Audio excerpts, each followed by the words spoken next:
Hello, my love. Welcome to my cooking channel.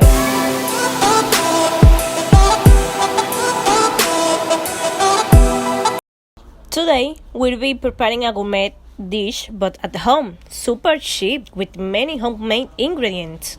A super good and rich recipe. Today, we will prepare some delicious mini corn dogs.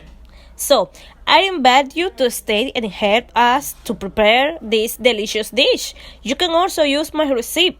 I recommend it.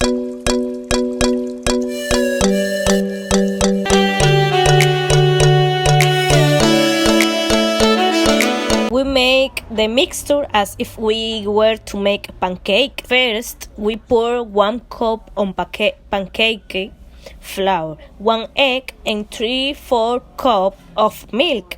We beat well so that there are not lumps. You can do it with a whisk or balloon whisk. Then we cook the sausage in half and put the wooden stick.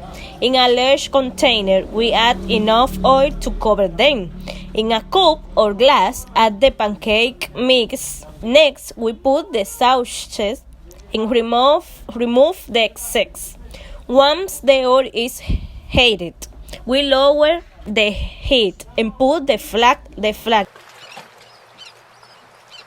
Finally, we put it on napkins to remove the excess oil and serve to taste with the tomato sauce.